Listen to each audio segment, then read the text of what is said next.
नमस्कार दोस्तों, आप सभी को हमारे यूट्यूब चैनल पे स्वागत है। आज हम इस मूवी के बारे में आपको इन्फॉर्मेशन देने वाले हैं। उसका नाम है इंटेलिजेंट खिलाड़ी गूढ़चारी 2018। गूढ़चारी धनबाद के सिपाही एक 2018 भारतीय तेलुगु भाषा की एक्शन स्पाई थ्रिलर फिल्म है जो शशि किरण किरण टिक्का द्वारा निर्देशित है। फिल्म में अभिषेक शुभिता फुलीभाषा और जगपति बाबू के साथ प्रकाश राज, सुप्रिया जयसलगड्डा, वेनेला किशोर, अनिशा कुरबिला, राकेश और वर्मा और मघु साले ने सहायक भूमिका निभाते हैं। फिल्म में संगीत श्रीधर वकाला द्वारा रचित, छायांकन सेनिल देवदरा और संपादन गौरी बी एच द्वारा किया गया है। यह फिल्म 3 अगस्त 2018 को रिलीज हुई थी। शोभ टिक्का और राहुल पकल्लाक ने जिसे सीने अवार्ड तेलुगु में सर्वश्रेष्ठ पटकथा का पुरस्कार जीता। फिल्म से कंपेनियन द्वारा इस फिल्म को दशक की 25 महानतम तेलुगु फिल्म में से एक माना जाता है। अगली कड़ी G2 विकासशील है। गोपी के पिता रणधीर की फील्ड ऑपरेशन में रूप में एक मिशन के रूप में होती है।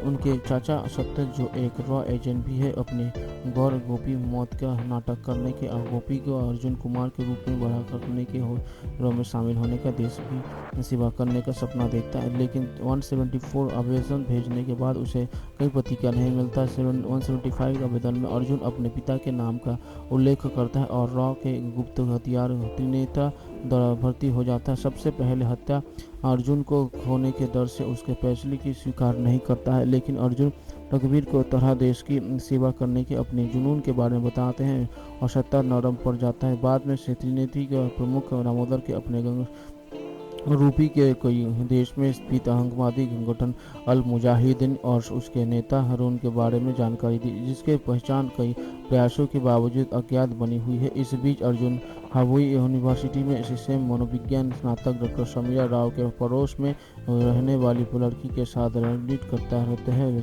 समीरा एक मुलाकात के दौरान अपने चाचा को अपने पिता के रूप में पेश किया और कबूल किया कि उसने पता एक दुर्घटना में मृत्यु हो गई है। वो अब अपने चाचा को अपने पिता के रूप में मानती है। ये देखना कि वो उसी तरह की स्थिति में है। अर्जुन ने समीक्षा गोपी के रूप में अगली पहचान बताई। इस बीच पता चलता है मुजाहिदीन ट्रिनिटी के बारे में सब कुछ जानता है। उन्होंने एक ऑपरेशन मिशन गोपू लागू किया। अर्जुन ने उत्तर केरलम के पास अल मुजाहिदीन के एक समुद्री हमला की खोज और उसका पीछा किया। कुछ पीछा करने के संघर्ष के करने के बाद उसे एजेंट से एक सुराग 112 का प्राप्त होता है। सिर्फ का माना जाता है कि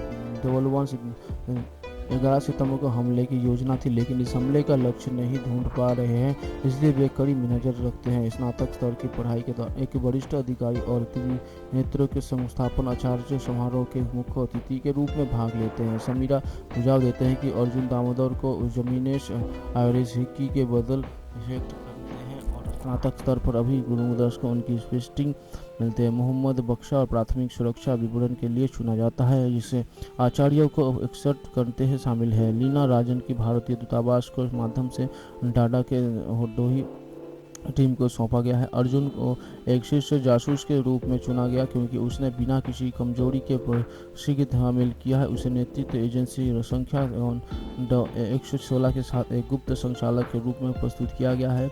उसका प्राथमिक काम दूषण के देखाओं के पीछे घुसपैठ करता है, लेकिन तोड़फोड़ करता है, हत्या करता है। यदि वो फरका गए तो उसे स्वीकार कर देता है। उसकी यत्न उनके पूर्व प्रशिक्षण नादिया कुरैशी जो संलग्न को देखकर करती है और शाम उनके विश्वसनीय सहायता को तकनीकी नेतृत्व द्वारा की जाती है। उद्घाटन के बाद उसे घर पहुंचने पर अर्जुन को एहसास हुआ कि उसने सुराग की गलत व्याख्या की है। कोड डेल्टा के कोड 12 नवंबर है, 11 दिसंबर नहीं। वो दुर्भाग्यपूर्ण दिन स्नातक दिवस के आचार्य की स्वयं लक्षण है। अर्जुन ऑफिसर की चेतावनी देने की कोशिश करता है, लेकिन काफिले पर हमला हो जाता है जहां बशा और आचार्य मारे जाते हैं जबकि हमलावर भाग जाते हैं। उसी समय त्रिनेत्र ने कार्यालय में दामोदर को सिक्की को पीते हैं और अर्जुन द्वारा प्रस्तुत की गई थी और अपने दोस्त सत्य को जो पूर्व रॉ एजेंट और अर्जुन के चाचा है साथ बातचीत करते हैं। अचानक दामोदर का दम घुटने लगता है और वो गिर जाता है। उससे बचा जाता है। सिक्की के मुजोहर मौजूद का खरब से पता चलता है कि उसे हमले के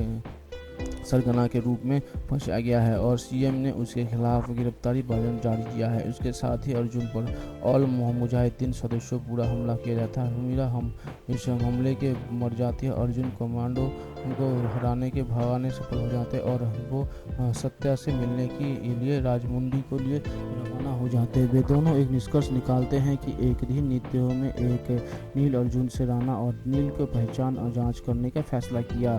सुरागों के आधार पर वो विशाखापत्तनम के लिए रवाना होता है। इस बीच नादिया और शाम को अर्जुन को पकड़ने के लिए नियुक्त किया जाता है। मीडिया प्राइम टाइम बचगी में एक रिपोर्ट्स अपने चैनल पर दिखाए गए थे। अर्जुन राजमुद्रा में है। शाम अर्जुन का पता चलता है कि राजमुद्रा की यात्रा करता है। इस बीच नादिया को अर्जुन को फ़ोन पर आए एक फ़ोन कॉल के माध्यम से पता चलता है कि उनके पास गोपी नाम का एक निजी बैंक के एक निजी लॉकर है। नादिया लाकर खोल लेते हैं। अर्जुन को गतित के बारे में पता चलता है। राणा अपने जासूस खान के माध्यम से अर्जुन को पकड़ने की योजना बनाते हैं। खान अर्जुन को एक बाजार में देखता है और उसका पीछा करता है, लेकिन अर्जुन उससे सफलतापूर्वक भागने के में सफल हो जाते हैं। सीतारामड्डू एक वेस्टर्न से जो थे जो अपने पिता की मृत्यु के बाद अपने पारिवारिक व्यवसाय को संभालने के लिए लंदन से लौटे थे। वो जमींदार थे और कांटों के शौकीन थे। संभावित दुल्हों की तस्वीरें देखने समय सीतारामड्डू एक गरीब किसान नवलक्ष्मी को चेतना है। एक मध्यम के कहते हैं कि वो सीतारामड्डू से मिले बिना ये प्रस्ताव स्वीकार कर लेती है, लेकिन उससे 6 महीने बाद मोहल्लम गांधी से, क्योंकि उसे गांव की परंपरा का पालन करते हुए दूल्हे के लिए नए कपड़े खरीदने होते हैं। सीतारामड्डू को इसके बारे में पता चलता है और वो एक दूसरे स्पेस में रामलक्ष्मी से मिलता है। उनकी मदद के रामलक्ष्मी 3 महीने के पर्याप्त अनाज की खोते करने की उस पैसे के नए कपड़े खरीदने के सक्षम है। अपनी शादी के दिन उसे ये जानकर दुखद आश्चर्य हुआ कि सीताराम उसका चुना हुआ दूल्हा है और उन्होंने शादी कर ली है। 14 फरवरी 1924 और उन्होंने 4 को, लेकिन बुखार में बूढ़ी 8 वर्षों चैतन्य ने पेट से दर्द होने का नाटक किया ताकि उसने माता पिता का वापस लौट आए। योजना काम करती है और संपत्ति तेज गति से घर भागने की, लेकिन सुबह 10:20 बजे 20 मिनट के घटना पर बस दुर्घटना में मर जाते, जहां राधा मोहन कृष्णा बेनी के लगभग 60 साल की मृत्यु हो गई। अब चैतन्य का उल्लेख और उनके गतित का याद के बिना उसे एकजुट करना है, क्योंकि वो उसे खोने का दर्द सहन नहीं कर सकते हैं। चैतन्य आगे की इलाज के लिए राव के घर में रहता है, जबकि नागार्जुन उनके साथ शामिल हो जाता है, क्योंकि उनके शांति के कारण हॉस्टल में निकाल दिया जाता था। नागार्जुन दूर पे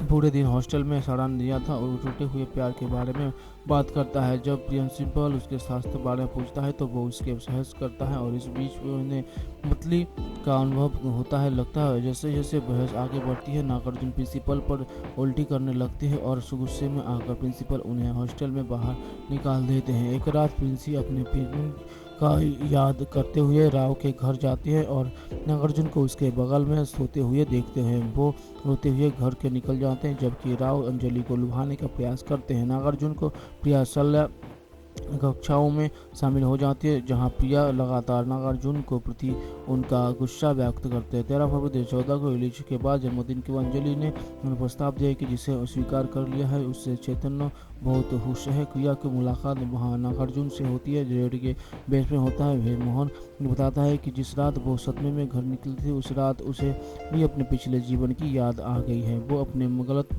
कामों के लिए सभी जताता है, जबकि सिमरन और बॉबी अपराध स्थल को साफ करते हैं और मोहन की लाश को एक सूटकेस में भर देता है, जिसे बदमाशी बॉबी ले जाता है। फ्लैशबैक में ये पता चलता है कि मोहन को घर पहुंचने पर सिमरन और बॉबी की बेरहमी को पता चलता है, जिसके कारण उसकी मृत्यु हो गई। करुण तब पता चला जाता है जब सिमरन वापस रिकॉर्डिंग का इस्तेमाल ये दिखाने के लिए करते हैं कि मोहन आया था 1 करोड़ रुपए के साथ एक संपत्ति के मुद्दे के निपटने के लिए जा रहा है।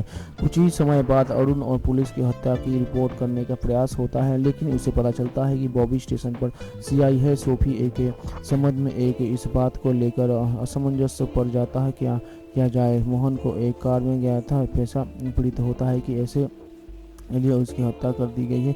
मोहन की घड़ी मिलने के बाद एक व्यक्ति को अपराध के लिए गिरफ्तार किया जाता है। अरुण मोहन के शॉप मुहावरों में खोलता है, जहां श्रीमती डिसूजा SIC माइक को बताती है कि उसने मोहन और अरुणा से पहले की किसी बॉबी के सिमरन से मिलने और देखा था। श्रीनिवास द्वारा बॉबी के सूचित करने के बाद उनके सिमरन को सूचना ट्वीट किया जाता है। उसके बाद भी श्रीमती डिसूजा को बालकनी के धोखा दे दिया। अरुण उसे देखता है क्योंकि वो सावित्री को पियानो दिखा देता है और उकील बंधा हुआ रखता है। पुलिस का निष्कर्ष के फरसा लो होने के कारण श्रीमती डिसूजा बालकनी से फिसल जाता है। अरुणा की योजना सोफी को सच्चाई बताते हैं कि उसके बारे में जाने बिना उसके पड़ोसी के बेटे को अरुण की हत्याकारी को ये साबित करने के लिए फिल्माया जाता है कि वो सिमरन अत्याचारी के रूप में वो उस प्रार्थना का प्रदर्शन के आती है और उसके मोहन के लिए अजीत थी और इसकी स्थिति का वर्णन करते हुए जब एक जानबूझकर जहरीली साफी का एक कप रिक देता है बेचारी बहन है तो उसे अनुसुआ से तुरंत नफरत हो जाती है। अनुसुआ ने उसके सामने आनंद के साथ घनिष्ठता का व्यवहार करने को उसे अधिक निराशा करने का फैसला किया। क्रोधित नागवाला ने अपने पिता के अनुसुआ के पिता को फोन करवाता है, महालक्ष्मी को सूचित करने की धमकी दी कि अनुसुआ उस समय कलाबोडी में है। इसके पीछे कुछ कहानी है कि महालक्ष्मी को अपने भाई का परिवार क्यों संबंध नहीं है। इसका खुलासा बाद में हुआ। नाबलिंगम की स्थिति का खुलासा किया।